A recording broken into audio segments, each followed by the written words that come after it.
Giants make their home debut on Sunday Night Football. They're 5.5 dogs. Both teams are 0-2. And the Giants have led this all-time series 11-4. They have held the edge in this rivalry, and the Chiefs have never beaten the Giants on the road. That's an insane stat. Kansas City 0-7 all-time on the road against the Giants. They last met in 2021. And Kansas City 0-2 for the first time since 2014. They lost to the Chargers week 1 in Brazil, and they lost to the Eagles last week 20-17. First time Patrick Mahomes has lost 3 starts in a row. Insane. Let's break this down, folks. Let's get into our week 3 preview with none other than the founder of Review and Preview, Johnny Montalbano. How are you? Hello, Tom. Johnny. How are you, stranger? Here. How are you doing? I'm doing well. I think I'm just over the pain of this past weekend in terms of the football. So it's good to come on with you, and a belated happy anniversary to the network, by the way. Yes, happy anniversary. What is it, 14 now? 14 years, yes. I have been down here in South Carolina for over 10, which is also crazy. We'll be year 11 into 12 in January. So it's going to come quick. And like you said at the open there, it's amazing that it's week 3 already. I'm not going to lie. I've already started to think about the holiday season because before you know it, that's going to be here. The season's going to fly by. It goes by quicker and quicker every year. But as tough as this past weekend was, and as tough as the starts of a season it's been, it's always great to come on though and talk to you about it. It's my therapy. No, absolutely. And I think it's important to put into perspective, this Giants team already looks better than the team from last year. Yes, they're 0-2. Week 1 was brutal, but the Giants caught their footing last week against Dallas. With that being said, Johnny, what was your biggest takeaway from week 2? The offense. Because we saw week 1 how bad it was. And actually, when I say the offense, Tom, I think specifically it was the adjustments, because the first quarter last Sunday, it was more of the same. They actually put a great drive together to start, but you had mentioned in the open too, the penalties, 5 penalties on the opening drive, including that for negative yardage, including, I don't know if I'm allowed to say his name because of how bad he was, but James Hudson. I mean, back to back to back. I don't think I've ever seen that before. I mean, maybe I've seen the same penalty committed 3 times, but not by the same player. That was just wild. But they actually put together some good offensive drives to start the game, but they only got field goals out of it. And it was frustrating. I mean, you like the progress that they made, but to only settle for field goals at the start there was something I thought you can't do, especially against the Cowboys, who always seem to have our number. But as the game wore on, Russell Wilson seemed like he was finally starting to fit in. Got Malik Neighbors more involved, got Camp Skattebo involved, and I love Skattebo. I know you brought him up too. I couldn't believe that we actually drafted him, that he was out there. When I found out when the draft happened that the Giants got him, my jaw dropped. I'm like, seriously, he was still out that late, and they got him. I like him a lot. I think he has the potential to be a steal as late as they got him. So the offense definitely made some improvements, which I like. Now, the defense still a work in progress, and that is a bit of a concern because when I think of this team, I think of their pass rush, which was a strength of theirs at the start of the year last year before the injuries started to settle in. And you need that because the secondary, the linebacker position is very thin right now. The Micah McFadden injury, it's a big hit because now you've got Carter, but you really don't have a lot of well-known guys and experienced guys there. Or guys that you can really rely on in that linebacker position. So I think what you look at so far is I almost think you have to throw wins and losses out this year because the schedule is just torturous. I mean, there is no real stretch where it looks very favorable. I think you just have to go by progress and what you see out of these games. And what I saw out of week 2 was a lot more encouraging than week 1, which wasn't the worst thing in the world. I mean, people are talking about week 1 like the Giants lost 55-0. It wasn't that bad. There were some good things, but there was a lot of things that need to be worked on. And this is going to be a work in progress from them this year. But it's very tough to see that because the schedule is just, I mean, there's no breaks in the schedule at all. I mean, you want to say, oh, but now we get to play the Chiefs who are 0-2. I think this is like the worst possible time to be playing the Chiefs. because when we talk about it, I don't think there's far reach to say this is a must-win game for the Chiefs. This is almost like their season in week 3, because if you look at who they have after week 3, they have a tough stretch too. They certainly do. And I think when you look at this game this week, I mean, it's going to lean heavily on the shoulders of Russell Wilson, Johnny. I think he's going to have to have an insane game similar to what he did against Dallas in order to knock off this Kansas City team. How do you evaluate him 2 weeks in? Like, what's your confidence in him as the Giants starter going into week 3? So if I want to put on a scale of 1 to 10, I actually have it north of like 6 or 7. I am pretty confident in him. What I'm not confident in is the protection for him. And that is why I'm hoping that Andrew Thomas, and it's encouraging that Andrew Thomas can make his season debut. I don't think people realize how huge of an impact that can be for this team on Sunday if he's out there in the home opener. But my faith in Russell Wilson is kind of high, and I think it has to be high because I don't think they should be making a switch, desperation switch right away to Jackson Dart, because if he goes out there on Sunday and he throws for 160, a touchdown and 3 interceptions, most of the talk on Monday morning is going to be, well, now Jackson Dart's name is going to come back into the fold. And I'll tell you right now, I think that is a mistake. I think the mistake really out of all this, honestly, and I know he had a great preseason, but the mistake to me was making Jackson Dart QB2 because of that situation, that if Russell Wilson struggles like he did in week 1, if he does struggle Sunday night, then all the talk in the world is going to be, well, put Dart in there. I'll tell you right now, Jackson Dart goes in there, things are not going to be much different because this offensive line is still a work in progress. It's still not great.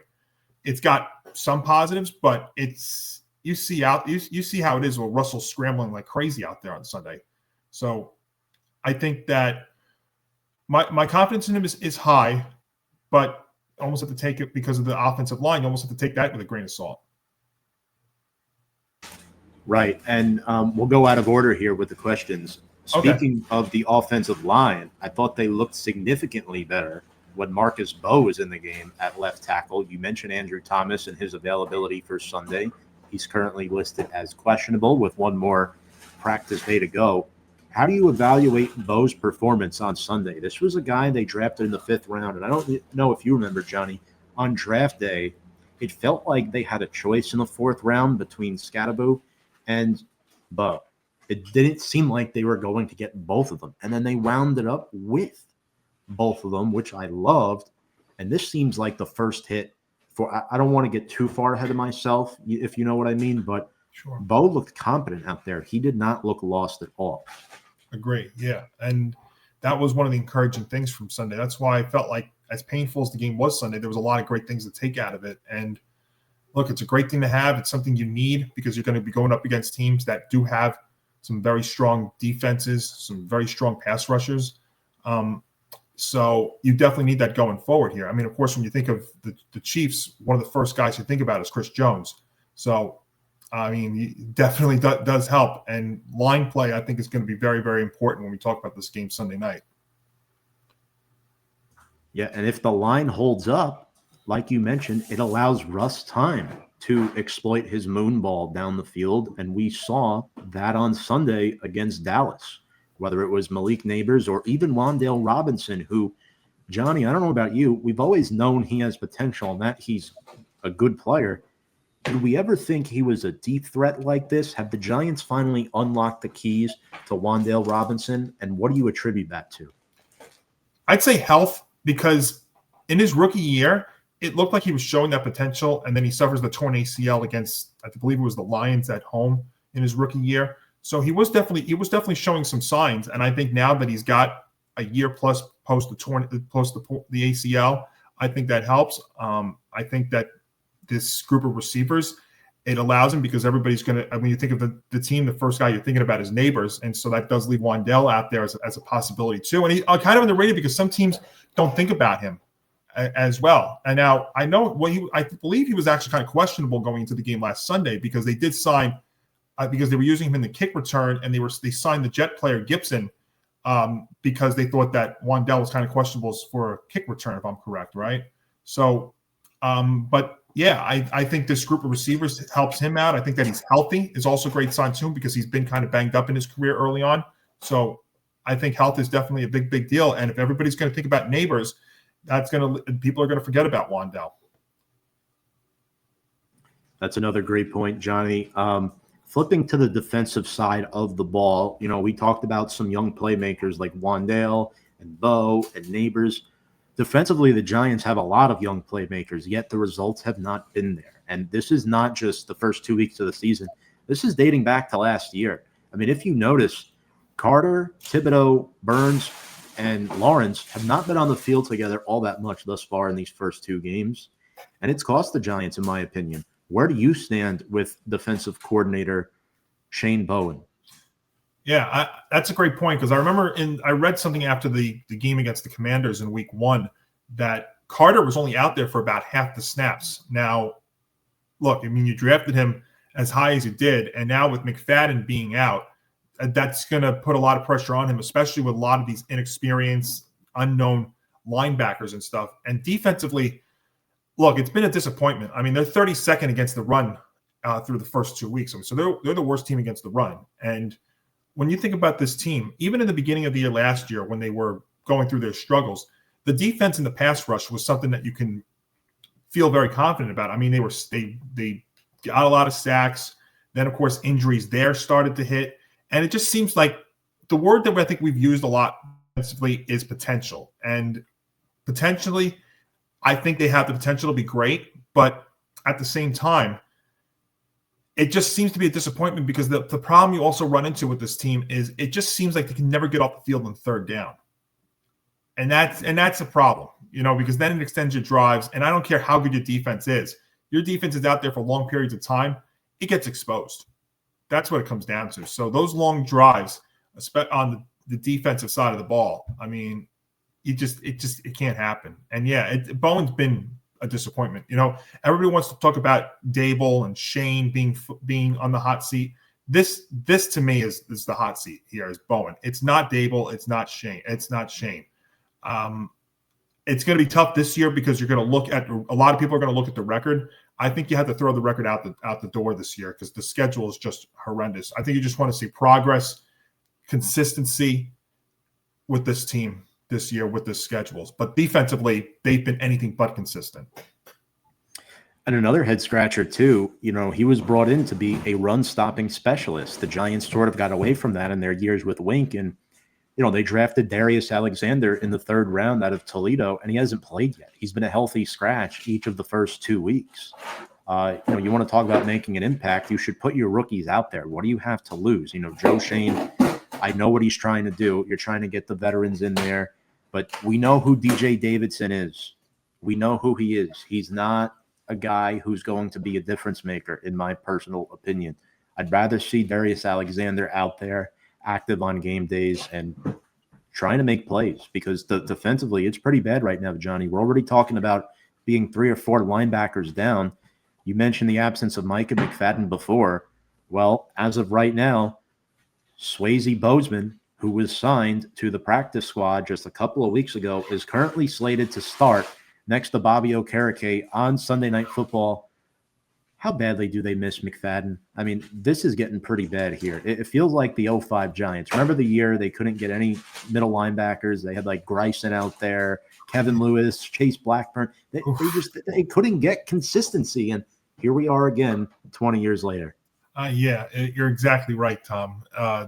It was a blow. I said it in real time when I saw that injury happen when I was out that 2 Sundays ago watching that game in real time. And McFadden, the Giants I think are working towards extending him, and it's just a major blow, because he wanted to put it all out there before his contract was up, and it's a blow because honestly the lack of experience, the lack of unknowns at the linebacker position. I mean, it's hard to feel confident with them going into this matchup Sunday and going forward, because there's a lot of uncertainty and a lot of stuff that we don't know, uncertainty and inexperience with this position. So it would have been nice to have somebody like him out there. And, he's been out there for a few years. He knows what he's doing. Yeah, he's a good blitzing linebacker too. But unlike Deonte Banks, I think he's been able to make the transition to Shane Bowen's scheme. He is a versatile player who can be slotted in multiple packages. And unfortunately, it seems like the secondary has taken a blow with Deonte Banks not fitting well in this scheme, which ultimately I think led to draft picks like Drew Phillips, free agent signings like Javon Holland. All in all, it feels like he's fallen out of favor. Do you agree with this, or do you think the jury is still out on that? It's tough because with this staff, I feel like he is falling out. I mean, I've seen Phillips out there. You see his name actually a lot, much more so than Banks. But I wonder if you remember they traded 3 picks to trade up and get him in the draft. So that's what's a little alarming about all of this is, you traded up to get him and it just, for whatever reason, system, fit, work ethic, whatever it is, it just doesn't seem to be there. So with this crew, it does look like he is falling out. And Phillips has actually played very, very well, which also, helps his cause and doesn't help Banks' cause. Absolutely. And with all things considered, Johnny, we're going to get into our keys of the game, and I'm sure some of these topics might come up again. I'll start with you here. What do you think, right? And again, I don't think this is far-fetched of a game as people are making it out to be. I don't know if the Giants win it. I'm going to be transparent. Kansas City's been in the Super Bowl each of the last 3 seasons. What do the Giants have to do to hang around and have a chance in this game? Seems like the start is always a very critical thing, and so far this year they haven't gotten off to quick starts in first quarters or even the first halves of each of these first 2 games. So I'd be curious to see the start. You're going up against a Chiefs team that they may not tell you this, but let's be honest, this is a team that's absolutely desperate. I mean, you want to talk about which team needs this more. I mean, I know they're both 0-2, but I mean, the Chiefs need this game more. So that they're going to be the more desperate team. They can't afford to go to 0-3 with the fact that they still got to play they got to play the Ravens and the Lions amongst their opponents, and then of course that AFC West, which all 4 of those teams can compete. So they're going to be desperate. But I think the start of this game is big. If you can, even if you can put together long sustaining drives like you have shown in the first 2 games. I mean, you had moments we have put together some very long sustaining drives. You just have not been able to punch in the end zone. You've been having to settle 3 points. I mean, that's what killed me in the first game against the Commanders was, even when you get a fresh set of downs on a penalty, you still couldn't pound the ball in the end zone. Same thing in the first half against the Cowboys. You have that 8-minute drive and you settle for 3 points.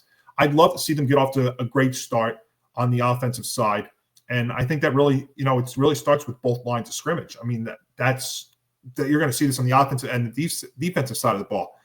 Defensively, you're going to see that. I think a player to really watch on the defensive side is going to be Dexter Lawrence. So sometimes it boils down to a very simple thing, Tom, and it comes down to the lines of scrimmage, the trenches. And we've seen that a lot. But I think the start of this game is going to be something to watch on Sunday night. Yeah, that Dexter Lawrence Creed Humphrey matchup will be must-see TV. That's for sure. Quick shout out here to Kevin. Let's go Giants. We played very well against Dallas. I believe if we keep playing that way, we will be unstoppable. I don't know about unstoppable, but how about let me change one word there. How about encouraged? Yes, I think encouraged. Unstoppable is tough because, again, like I've been saying, the schedule. I mean, look at the start. There's no breaks, and that's why the talk about going to a Jackson Dart as early as we were, which was the biggest overreaction out of the Week 1 game. I just don't think there's a good fit for the kid to put him in. I mean, you want to talk about bye week on. I mean, but remember the bye week for them is Week 14. So I would think it's very late. Yeah. I mean, if you want to talk about Dart, I'd say maybe you look at Week 11, second half of the year. Maybe that'd be the earliest I'm talking about, unless of course Wilson gets hurt. But yeah, line. I'd say the line play in the trenches, and I started this game are my 2 biggest ones to start. Yeah, I mean, I think protecting Russ is key, right? You look at the pass blocking stats last week, and we're going to go over the 6 linemen that played quickly here. James Hudson, 1 sack, 4 penalties, benched. That was all on 1 drive, folks, as we mentioned earlier. John Runyon, 0 pressures. John Michael Schmitz, 2 pressures. Greg Van Roten, 3 pressures. Jermaine Illuminor, only 1 pressure allowed. Marcus Mbow, 1 QB hit and 2 pressures. So all in all, they're playing well, right? Runyon, good player. Maybe overpaid from a little bit, but that's what you got to do when you miss draft picks on offensive line. Absolutely, yes. John Michael Schmitz, good potential, but underachieving player. We have to see improvements from him this year. Greg Van Roten, good player, but he's on his last leg. He's on his way out. Illuminor, you have to extend that man. I mean, I don't care what they do with the offensive line. You could draft a guy in the first round next year, but you still got to re-sign Jermaine Illuminor. I mean, he is a mainstay, especially with the constant injuries to Andrew Thomas. It is out of control.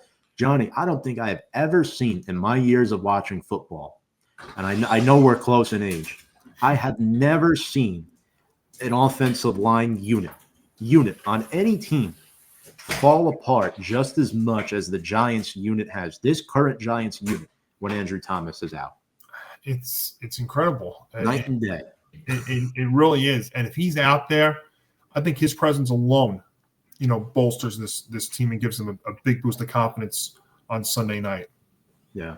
I also wanted to ask you, the Skattebo Tracy thing, right? How do you see that panning out? Do you think that they're going to start splitting carries like a 50-50 timeshare consistently? Because last week we saw Skattebo outpace Tracy in that regard. And to be honest with you, I think he's a better running back. I think Tracy's, he's a converted receiver. He's more of a pass catching back. And there were a couple comments on the show in week 1 that were saying, I think Tracy's going to start the whole year. But now, the more I think about it, Skattebo's a winner. He's a dog. It's going to be very tough to not make him the primary back by midseason, I think. Yeah, and he's a great blocker too. If you notice some of the blocking that he's done as well, I mean, almost fullback like. And he's a big boy too. Again, like I said, I loved when they got him. I couldn't believe that they got him when they did.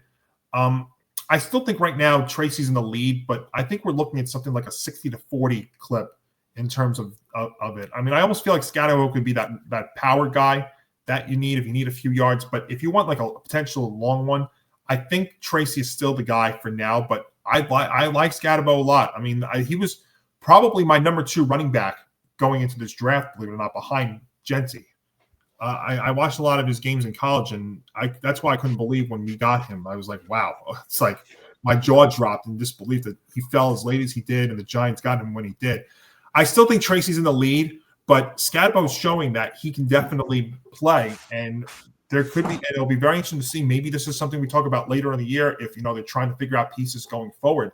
Maybe that does allow him, and maybe Tracy becomes a guy like you said. Maybe he almost makes him like a combo wide receiver running back where you could just throw it out of the out of the backfield, and he could run that way. And it's not bad to have 2 running backs that are, capable of going off for like a 100-yard game here and there. And you see that more now than ever in the NFL. I mean, you really have to have 2 good running backs on a football team. I mean, trying to find a few examples here, Johnny. I know one because I have a few of them in my fantasy, which I finally started to do by the way, for the first time. Nice. The Cardinals. I think of the Cardinals with Connor and Benson. Yep, I think that's them. I'm starting to think the Jaguars might be coming like that because the guy, and I can't think of his name, but the guy, him. They got when they traded Bigsby away, they lined him up with ETN. So. Yeah, I mean, and look, back in our heyday, we had multiple running backs that could do the job. We had 3 at one point. 3 of them, yeah. Those are the days. Oh, great days. Shout out to Voidex. Again, all due respect, congrats on your ring. Thank you for the comment. Yes, congratulations. I'll leave it at that, but thank you for the comment. We do appreciate it. I think pressuring Mahomes is going to be key, right? I think of course. The Eagles really unlocked and the 2020 Bucks on how to beat Mahomes, right? You pressure him, you get in his face, and let's be real, Johnny, Kansas City did nothing this offseason to improve their offensive line. Yeah, they drafted Josh Simmons in the first round at left tackle, but this is a guy who fell. A lot of people weren't sure if he'd go in the first round. And you basically have to start over at that position. Jawan Taylor is still their starting right tackle for some reason. Their starting left guard play got worse. They let Joe Tooney go because they had to pay Trey Smith. You can't pay two guards $20 million a year. That's absurd. I don't think any guard should be making that much money. Mahomes has been sacked 4 times this year. That's 2 per game. Doesn't seem like much, but when you look at the Giants, Burns, 3 sacks. Thibodeau, 1.5. Carter, half a sack. Dexter Lawrence, the number 1 pass rush DT in the league, arguably. These are guys that could really get in the face of Mahomes and cause him to get rattled. And Johnny, ultimately, that's why I think this could be a 1-possession game. In fact, I think the Giants could have a lead at one point in this game. When I look at Brian Burns going up against Josh Simmons, rookie left tackle, huge advantage, Giants. Huge. Yeah. Public's showing you that too. I mean, look at how low the line is going into this game on Sunday. If you would have told me that they would be only it's between 5.5 and 6.5, depending on what book you use. Yeah. But yeah, if you would have told me that, I would have thought you're crazy. I mean, this game could have been. I thought at the start of the year could have been a 10-point spread, but like I said, the Chiefs. There's multiple reasons why I think this is the toughest road for the Chiefs to get back to Super Bowl 60. Between the roster and Tom, you made a great point there too. They really did not improve this roster much at all. I mean, if anything, they almost are trying to ride it back, and you're riding it back with a receiving core that right now you have one player that's suspended for 6 games. You've got another one that's hurt with a dislocated shoulder. We don't know when he's coming back. You're still trying to run it back with Travis Kelce, who great tight end, but he's up there in age. And look, that was a critical play. That was maybe the play of the game that turned it around. That was the turning point of the game against the Eagles. That drop, that in and out of the hands,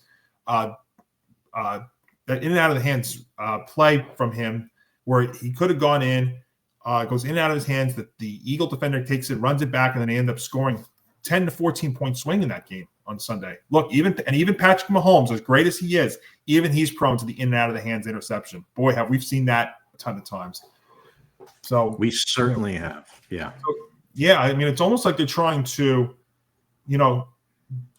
just get by with what they have. But again, with the schedule that they've got, I mean, it's crazy to think of that if the Giants somehow pull this off and they go to 0-3 and then have to play the Ravens and the Lions, and the Ravens, are going to look for revenge after what's happened in the playoffs with them for the last couple of years. And again, here's a crazy stat, Tom, and I saw it this morning. So since 2000, now you have to almost take this with a grain of salt too, because the playoffs have changed the way the format and the extra regular season game. But since 2000, there have been 117 teams that started 0-3, and only one of them made the playoffs. Texans? Yes, 2018 Texans. Yeah. Wow.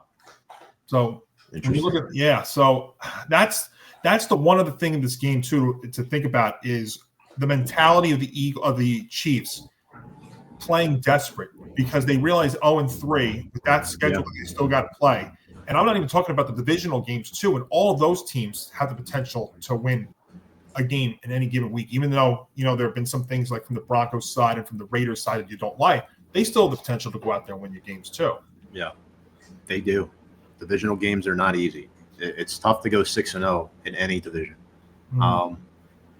But speaking of desperation for Kansas City, let's talk about some players to watch on their end, Johnny. I'll start with you. Maybe one guy on each side of the ball that you think could really have an impact, a guy who could fly under the radar in this game, or a guy you might be worried about, a guy you think the Giants could exploit and cause a difference. Well, so I mean, when you look at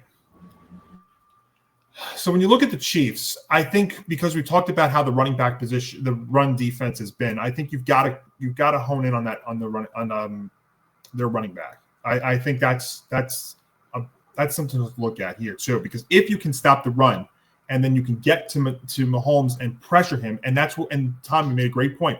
The 2 Super Bowls that Mahomes lost was because he was running around like a mad, running for his life both times. So if Pacheco can go out there. I mean, if you can, I wouldn't even say stop Pacheco. I would say almost compare this like what happened in the playoffs last year between the Bills and the Ravens. Not stop him, but contain him. If you can contain Pacheco and even force Mahomes, if you're going to pressure him, because, his receiving core is thin. Kelsey, I think, is more of a, end zone kind of guy for touchdowns, which is why I didn't even draft him in fantasy. I would say that's so the player to watch for me on the offensive side for the Chiefs is Pacheco. I would say for them defensively, look, when I think of them defensively, the first guy that I think of is Chris Jones. I think that's the guy that, we saw 2 years ago when he missed the first game because he was holding out, how much they missed him. But, he's a force. And again, that comes down to the line play that we've been talking about a lot today. Two great players. By the way, Mahomes is their leading rusher through the first 2 weeks. It's not Pacheco. It's not Hunt. It's Mahomes. So that's pretty interesting. And that doesn't count all the yards that he runs around trying to avoid everybody before he takes off. Yeah, that's one thing about him I don't like. Mahomes tends to run backwards sometimes and in circles. Like guys like Brady and that, they never did that. That's the one thing of Mahomes' game that I think keeps him back from somebody like a Tom Brady. You know what I'm saying? Like it's just I don't quite understand why he does it. And you get a little worrisome with that because he's had a couple of ankle sprains already. I mean, remember the one he had, the high ankle sprain that he thought he was going to miss significant time. Somehow he came back so quick, didn't miss a beat. But you worry about that, and look at all the quarterbacks seem to be going out with ankle sprains or whatnot because of poor line play. I mean, we just saw it with the Bengals and Joe Burrow with the turf toe. But yes, that's something to keep an eye on. I'm trying to think through 2 weeks, right? Burrow, Daniels, McCarthy, all hurt. Fields. Justin Fields now with the concussion. There's a fifth, too. Purdy's out. Brock Purdy, but it looks like there's a possibility that he may be coming back on Sunday against the Cardinals. Okay. The Cardinals are really banged up defensively, too. And I'm high on the Cardinals this year. And those defensive injuries are going to be a big concern for them Sunday. I just think if there's one critique I have of Mahomes' game, and again, look, he's a superstar. He's the best in the league, yes. But, and I'm sure he knows this too, but it's hard when you're in the moment. You have to do a better job of sometimes just taking the sack, because when you don't, you start to do things, your mind starts to spiral, you're trying to avoid pressure. That's when turnovers happen. That's when injuries happen. That's when bad things happen. And that's why, guys like Eli Manning were so durable over the years. I mean, I'm not to go off on a tangent about why Eli should be in the Hall of Fame. We talked about 5 quarterbacks being out through 2 weeks. Eli never missed a start due to injury in 16 years. In 16 years. I get it. It was a different league back then, but the last 6 to 7 years, Jerry Reese set him up to fail. 100%. It wasn't just him. It was multiple guys involved. John Mara, Kevin Abrams, whoever you want to throw in there. I'll throw them all under the bus. I'm just saying that all in all, Eli deserves to be in the Hall. Mahomes does too, but that's just one thing in his game that I think he should look at and try to adjust just a little bit, especially with this Giants pass rush. My gosh, it's going to be very, very interesting. But player to watch for Kansas City, I think, on offense, Hollywood Brown, to me, is the guy. I'm interested to see if Mahomes has that Hollywood vision this week. Going up against Paulson Adebo, who, quite frankly, Adebo's a good corner. He makes a lot of tackles, and I know you guys are thinking, when DBs make a lot of tackles, that's not good. That means your defense is giving up big plays. Wrong. Adebo did this with the Saints. He was one of their leading tacklers with New Orleans. Last year, he was going off before he had that season-ending injury. And let me tell you something. It's starting to look like Kansas City may want to give Tyreek Hill a call. I don't know if he'll answer it, Johnny, but it's like if Hollywood Brown's your number one target, and all due respect to Hollywood Brown, I think he's a good football player. That's a problem because Tyquan Thornton right now is wide receiver too, and Mahomes doesn't have that many options in the passing game. Yeah, that makes a ton of sense from the Chiefs' side to absolutely do that. And the way things are happening down there in Miami, I mean, they might be going through a major fire sale here real soon. I mean, if they get blown out again tonight against the Bills, I think McDaniel's going to get fired after this game. Really? Oh, we might have to clip that off if it does happen, Joe. No, and I will say that because it almost would make sense when all the stuff, and I don't mean to talk about it, go off on a tangent myself here, but Go ahead. when you hear all the stuff that's happening from the Dolphins, when all that stuff gets out into the real world and stuff, and then you put together performances that you do, I mean, I know that their owner or their GM Ross is not big into doing stuff like this, but it would almost make the most sense because after they play tonight, they don't play again until Monday night. So, I mean, it gives them a week and a half. That's why I thought last year when the Giants made the switch from Daniel Jones to DeVito, they did it the right time post the Germany game on a bye week, giving him 2 weeks to prepare. That made the most sense. That's why I think, and if they get blown again tonight, all the stuff that he's saying, all the stuff that you're hearing about, I don't think he's long down there in Miami. I mean, their defense is, It's bad. It's bad. And you're wasting away guys like Tua and, Tyreek and Waddle and Devon Achane, who is one of your positives, but he's getting a lot of garbage time scores. Mm-hmm. I think the ship has sailed there for the Dolphins. 100%. Yeah. It's a tough spot to be in. Quickly here, I'm going to cheat. I got 2 players for Kansas City on defense that I like. Okay. One of them is, and Johnny, you'll be familiar with this name, linebacker Drew Tranquil. He is basically the Chiefs' version of Micah McFadden in terms of being a blitzing linebacker. Drew Tranquil, so far on the year, 11 tackles, 2 sacks for an inside linebacker. That's a good amount through 2 games. And then 2 QB hits. He's good against the pass as well. Drew Tranquil has 18 blitzes already this season. 18. And he's going to be seeing a little bit of Theo Johnson this week. And Theo Johnson, a guy, I didn't think he had a good week 1. He had that bad drop, but week 2, he looked a little bit better. I get worried with those athletic tight ends, especially against good pass defensive linebackers like a Drew Tranquil, who, in my opinion, is a guy who would fit great on the Giants. But, man, he is awesome to watch, and he's a big, big factor in this Chiefs defense. And the other guy is Trent McDuffie, mainly because he draws the Malik Neighbors assignment. He limited A.J. Brown last week to 5 catches for 27 yards. This guy was a first-team All-Pro 2 years ago, second-team All-Pro last year. And, Johnny, we know he's a really good player. He's got good feet, eye awareness. He doesn't have his back turned a whole lot. And I really like what I see from him. I really like this Chiefs defense as a whole, too. I mean, they drafted so many good guys like Omar Norman Lott, the DT, learning under an excellent teacher, and Chris Jones, like you talked about. Like, there's so many guys that they just draft young. They develop into stars. And it's Spags, man. It's what it is. It's what ultimately comes down to. It's a combination of talent. It's also a combination of good coaching. These are coachable players. They have a good coach, and they outperform. And coaches that, stay at their position, stay what they're best at. Like Spagnuolo, great defensive coordinator. Not a great head coach, but a great defensive coordinator. Who's also like that? Robert Saleh. Look what he's doing out there in San Francisco. That was actually going to be my backup ones there for sure. I mean, and it's amazing because, again, they usually don't draft high early because they're always in it every year. And, their defense has not been the problem the first 2 weeks. It's been their lack of offense, which, again, goes if you don't get much on offense, then the defense is out there. And again, I don't care how great your defense is, that gets exposed. But the defense has not been the problem for the Chiefs so far through the first 2 games. It has not. Quickly here for the Giants, Johnny. Yep. A couple of guys to key in on Sunday Night Football, and similar rules to what we talked about with the Chiefs.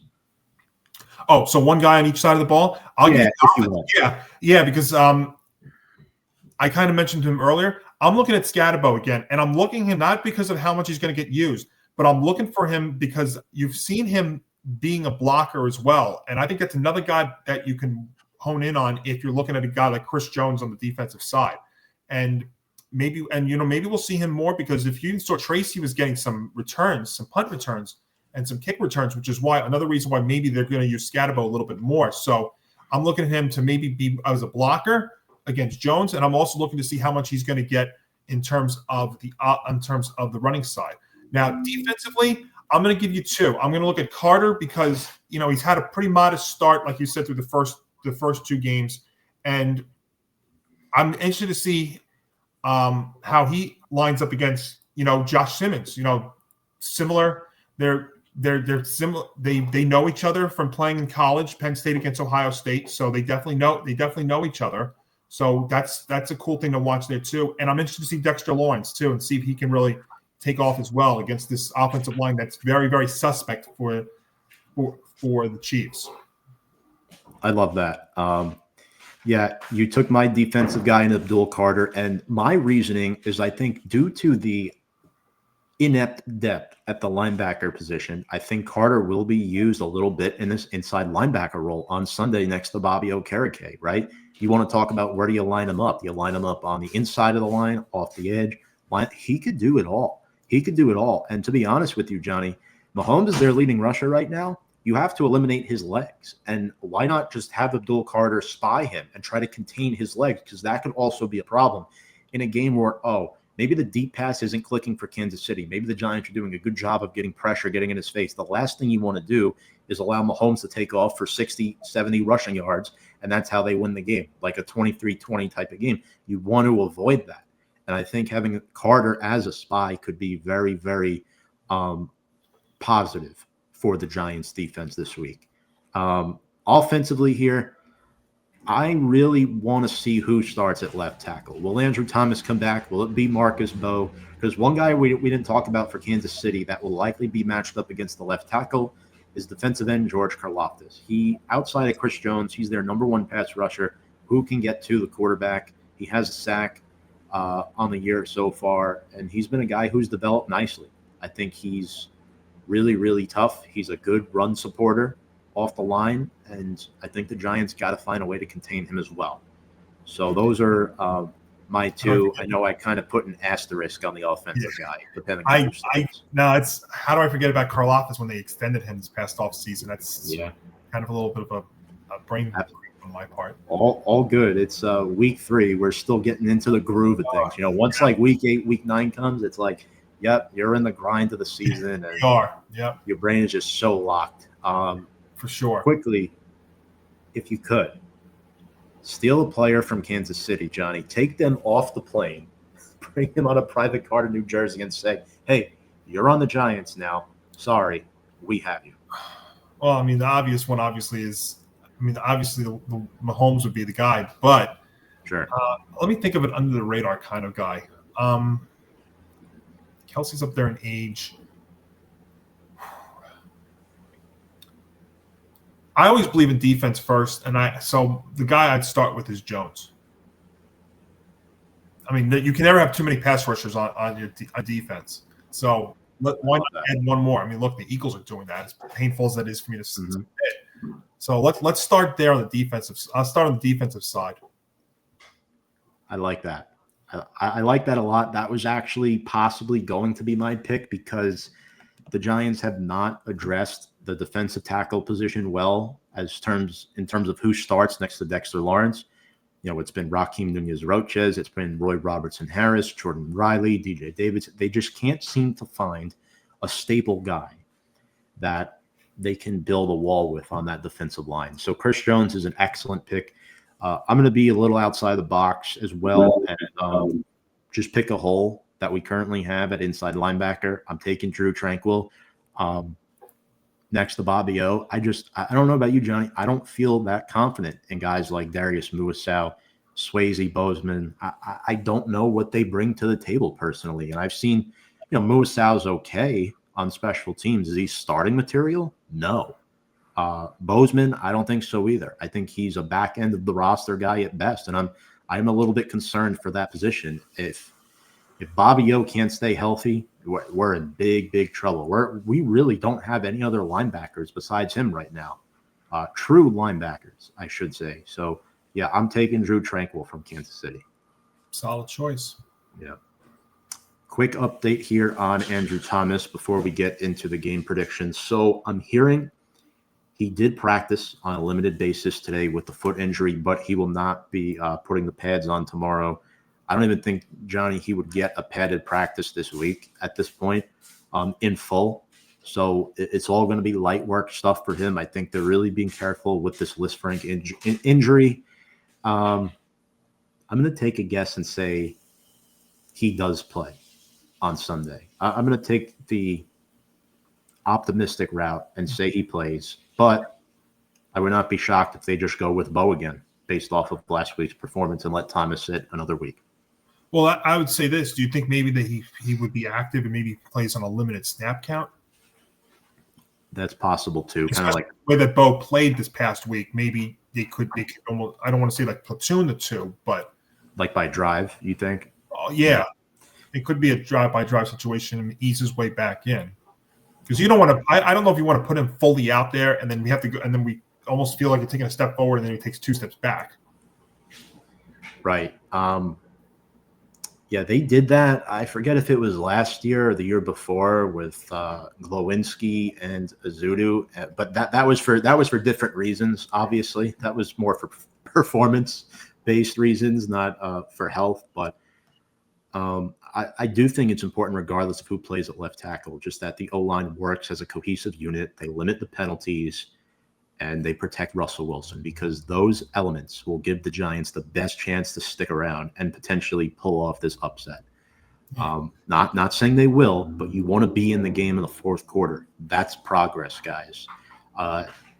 Johnny, final score prediction. Who's winning on Sunday Night Football? Do the Giants break the primetime curse that they currently have?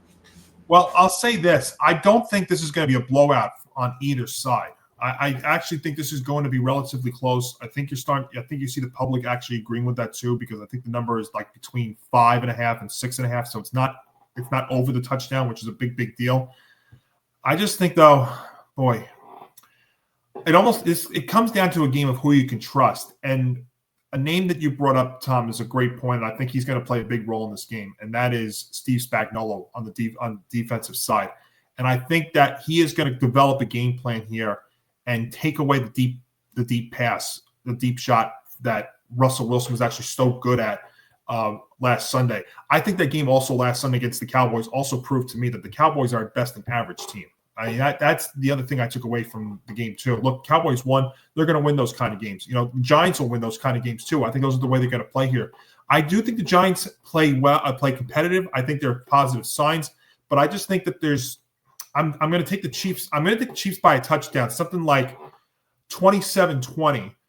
I think the Giants show you some signs, but again, this just comes down to who I could trust. And the one thing you saw and what you've seen from the Chiefs, at least defensively, is they haven't given up the deep play. A lot of the time it's been some careless things. It's been more their offense than anything else. But I think it's also a desperation pick too. I think the Chiefs obviously need this game much more. To go to 0-3 and still have to play, your division, the Ravens, the Bills. That's another thing too. They still have to play the Ravens, the Lions, the Bills, and their own division. I mean, I don't want to say it's over, but you're going to put yourself in such a massive hole if you go to 0-3. And I just think they have just enough, and I trust them a little bit more, and I think they're the ones that act a little bit more desperate here. Not to say that the Giants get completely shut out in this game. I think they will be in it. But I think at the end of the day, I think the Chiefs just have enough. So I would take them to win, and I would lay the points with them if you are going to go down that road. All right, so Johnny has Kansas City winning 27-20 and covering that 5.5-point spread. If you're looking at ESPN specifically, I'm not sure if it's moved since this morning, but I believe it's still at 5.5. So, all the books, there's several books that have it all over the place. Okay. So I would say around a touchdown range is what Kansas City is favored by. And as they should. Yeah, they're 0-2, but they're still the defending AFC champions. Look, I'm not too impressed with Kansas City right now. It seems like Xavier Worthy might play, but he's been limited in practice all week. And I just don't think the Giants defense is going to necessarily lose them the game this week. I think they're going to make the adjustments. It's the home opener. I think they're going to play well. I just worry about Travis Kelce over the middle of the field tearing them apart because of the linebacker hole that we currently have. And with that being said, I do think Kansas City wins the football game. But opposite of Johnny here, I'm going to have the Giants covering the spread. When these two teams played 4 years ago, it was a 3-point game. And you could argue the Giants were worse then than they are now. I think Kansas City wins 24-20. I think the Giants score a touchdown early in this game. Kansas City pulls ahead. Giants keep it close throughout. All in all, I don't think Mahomes and that offense is going to be able to blow the Giants out because of Big Blue's pass rush. I think they're going to show up and show out for the home opener, but I do think it will be in a losing effort. And like you said, Johnny, I like what you mentioned about the moon ball. Yeah, Russ won't be able to hit that as much as he did last week against the Kansas City defense that features the likes of Trent McDuffie, among others, like Kamari Connor on that back line as well, and Jalen Watson. So Kansas City wins and Giants fall to 0-3. It is what it is. You can't look at it that way, though, right? Because the record, Johnny, is we close the show here. The record's just a number at the end of the day. Like, yes, it's very important to a season's success, but the whole point of the season is showing progress and improvement. I think we'll see some wins come in the middle, latter part of the schedule. Early on, though, it's a gauntlet. Don't be shocked if they go 0-4, 0-5, guys. It's not going to be a pretty start to the season. Yeah. But if you see signs, if they show you signs on Sunday, I think that's really all you can ask for. It would be a major disappointment if they if they are flat, like say they only score 10 points. I think if it's something like 27-10, which part of me was almost thinking about 2, because I think the Chiefs also are going to be playing angry, but I think the Giants have shown you some signs here. But if they go 27-10, and I say Russell Wilson, has a dud of a game, you feel like you took a step forward, and then we come back next week, and they're going to be taking 2 steps back, and you're going to have major question marks going in facing the Chargers on next Sunday, which will be interesting because that is a 1:00 game at MetLife. West Coast team coming east. Yeah, the biggest thing is Russ and the offense looking well enough so that the Dart stuff can stay quiet for now. We're not going to keep it quiet forever, but keep it quiet as long as possible. That's all I hope. And I want to see Jackson Dart. I do. I'm sure you do too, Johnny, just not yet. Agreed. Just not yet. I'm not rushing him out there. I think there's more risk than reward rushing him out. Yeah. There's more negatives than positives putting him this early. That's what happened with Daniel Jones. What happened with Daniel Jones? Oh, by the way, fired. Daniel Jones having success with the Colts, no coincidence. Mm-hmm. Same reasons why he had success with the Giants. Mm-hmm. Offensive line play, receivers, no coincidence. So people who want to take a shot at the organization should realize that it's actually the exact same thing that when he had the success when the Giants made the playoffs a few years ago. 100,000% correct, Johnny. Johnny, I want to thank you for joining me here tonight. Before we let you go, why don't you tell the folks where people can find you and all of your picks that you love to post throughout the course of the week if they're looking for advice on picking these weekly NFL games? I'll tell you right now, if you want to take my advice, take it with a grain of salt. Boy, I've been an unlucky 12-20 to start the year. I mean, but but I'll tell you though, I mean, I know 12-20 is 12-20, and they're not making any excuses. But man, some of these beats that I've had to start the year, whether I'm doing totals or spread, have been brutal. I mean, it's just been bad luck after bad luck. I mean, perfect example last week, I took the Cardinals laying 6.5 against the Panthers. They were up 27-9 in the fourth quarter, and they didn't cover. Just that's some of it. But you can check me out on Twitter at Montalbano NY. And yes, I am keeping NY. I may be in South Carolina, but I will always be a New Yorker. So you can check me out there. I'm also doing picks and stuff on the show called The Football Forecast. We can check out on the ETB Network on their YouTube channel. So you can check them out there, just like I do picks with Tom here. So check me out either on social media, either on my social media account at Montalbano Y, or you can check me out there as well. Awesome stuff, Johnny. I appreciate you.